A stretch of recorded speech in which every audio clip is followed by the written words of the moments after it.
Shalom, selamat pagi Bapak Ibu, Saudara-saudari yang terkasih dalam Tuhan kita Yesus Kristus. Pada pagi hari ini kita kembali dalam perenungan harian Gereja Pau Kemang Pratama. Namun sebelumnya saya mengajak Bapak Ibu, Saudara-saudari untuk kita berdoa sebelum kita merenungkan kebenaran firman Tuhan. Bapa kami dalam kerajaan surga, terima kasih Tuhan untuk kesempatan terindah di pagi hari ini. Ada lagi waktu bagi kami untuk mau mendengarkan, merenungkan kebenaran firman-Mu. Berkati kami Tuhan supaya boleh menjadi remah dalam kehidupan kami. Amin.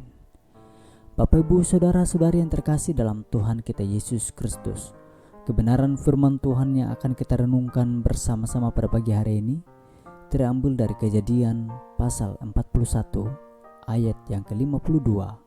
Demikian bunyi kebenaran firman Tuhan. Dan kepada anaknya yang kedua diberi nama Efraim, sebab katanya, Allah membuat aku mendapat anak dalam negeri kesengsaraanku. Demikian jauh pembacaan firman Tuhan. Tema perenungan kita di pagi hari ini, tetap berbuah di masa sukar.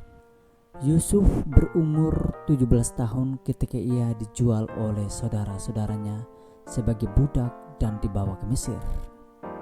Yusuf memerlukan 13 tahun untuk melihat bukti imannya bahwa Tuhan tidak pernah meninggalkannya, bahkan mengangkatnya menjadi penguasa di Mesir. Lalu ia menamakan anak keduanya dengan nama Efraim. Kata Efraim itu sendiri dalam bahasa Ibrani berarti fruitful atau berbuah. NIV memberikan keterangan yang lebih akurat. God caused me to be fruitful in the land of my affliction. Artinya, Tuhanlah yang telah menyebabkan saya berbuah, tetap menghasilkan buah di tengah masa-masa sukar. Dengan demikian, penggunaan kata Efraim kepada anak kedua ini merupakan ikrar kemenangan iman Yusuf di hadapan Tuhan. Kesukaran hidup bagi sebagian besar orang akan mendatangkan kepahitan, kekecewaan, dan ketawaran hati.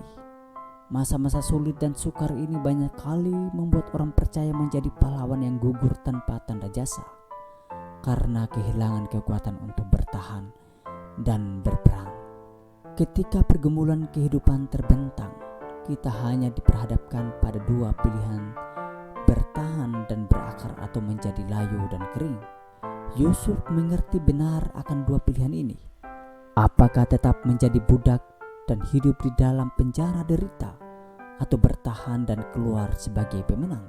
Ingatlah, pilihan terbaik akan membawa hidup kita kepada kemenangan yang dijanjikan Tuhan.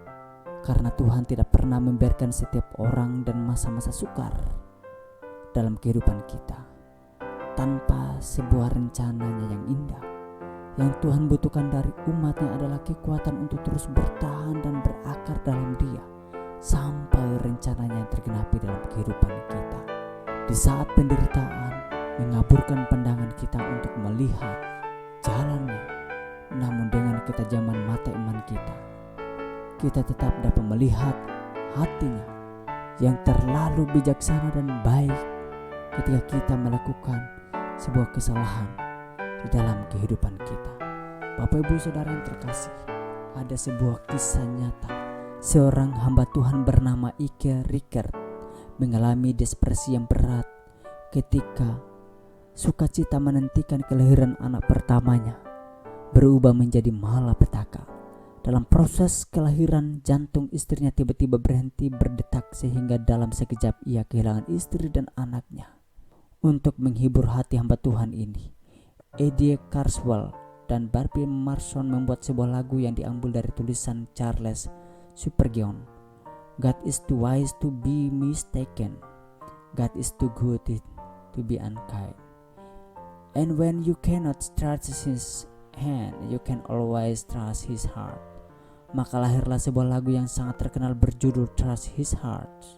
Saudara-saudara yang terkasih Tuhan, jangan biarkan penderitaan semakin mengaburkan pandangan iman kita, melainkan berjalanlah maju dan berakar kuat di dalam Dia. sehingga kita dapat melahirkan Efraim di mata Tuhan. Dan teruslah berbuah di tengah masa-masa sukar.